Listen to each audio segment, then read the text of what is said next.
Told you at the top of the hour about a federal judge blocking Tapestry's $8.5 billion acquisition of Capri Holdings. The preliminary injunction halts the combination of America's two largest luxury houses. Joining us right now to weigh in on the story, Bill Kovacic.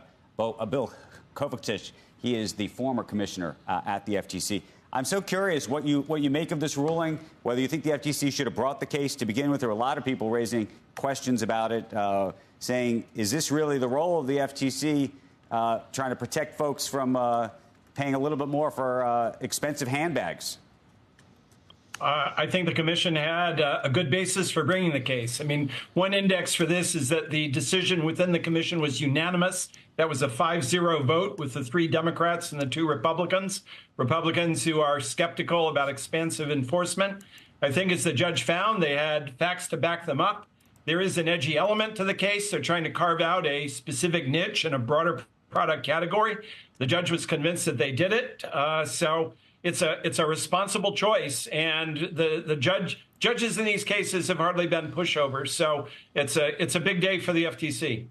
It is a big day for the FTC.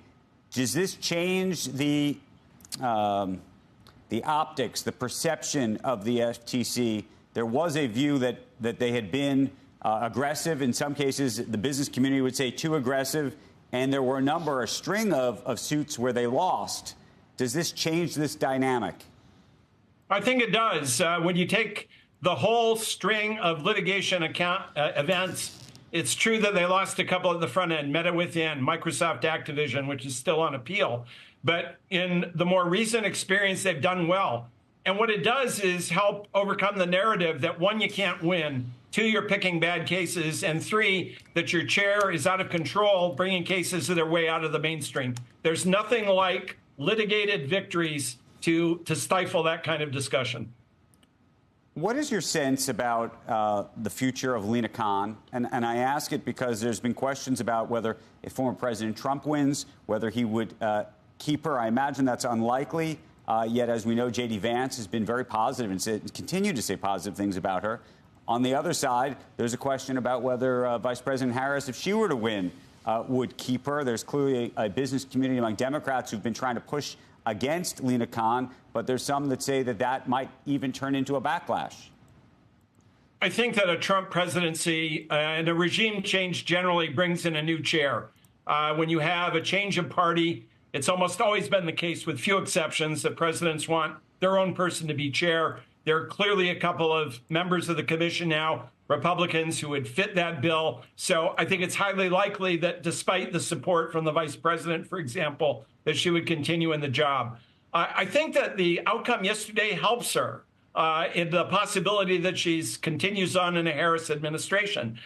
There are people who've pushed the vice president to make a change. My sense is that the political cost of doing that would be severe. Do you want to pick a big fight with Elizabeth Warren and a number of her fellow supporters of strong enforcement and the fan base of advocacy groups behind them? Do you want to pick that fight early on? My intuition would be no. And when you have this kind of success, it's another basis for the chair to say, maybe we had rough spots at the beginning, but we've done a lot better in picking the right case, building the right team to litigate it. And the results in court are bearing that out. So I think this really helps her in the effort to get a reappointment. If she wants it, this helps her get it.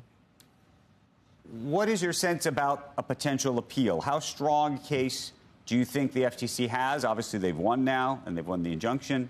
But do you look at this case and say it's on the fence, or not at all? And therefore, does this deal fall apart? I think the edge goes to the FTC. In the appellate process, it would go up through the Court of Appeals. The judge did a very careful job in walking through the evidence. That tends to be a bit hard to overturn. I suppose the parties would really focus hard upon whether or not this accessible luxury handbag market is a proper focal point for analysis.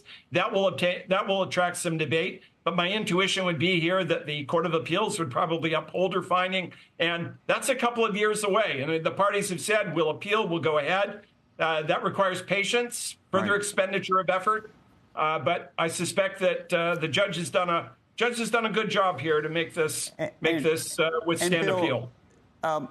When you talk about that focus, one of the questions is, are there larger implications as a result of this case in terms of how courts how the FTC and other regulatory bodies are going to think about market size, because part of the issue here has been what is the market size and who do you put in that bucket of what you described as accessible handbags, both on sort of the high end and the low end, and how that kind of modeling could be applied to other industries. This has positive implications for the effort of the FTC, the Department of Justice, to single out niches that exist within broader product categories. When you have highly differentiated consumer goods markets, you have the possibility of looking at selected segments. This case gives support to the effort to focus on those segments where you can back it up with ordinary course of business documents that come from the company's own files. When you come up with other data that shows this is a relevant niche, it suggests that even though you are merging within a much broader product category, that you may have a competitive niche that is significant. And this is an aim that appears in the government's 2023 merger guidelines, where there's much more of an effort to focus on what they call head-to-head competition and the loss of head-to-head competition. This is a boost to the effort to narrow the focus to some of these niches and to embed the pro-intervention philosophy of the 2023 guidelines into the jurisprudence. This is an important building block to support that development.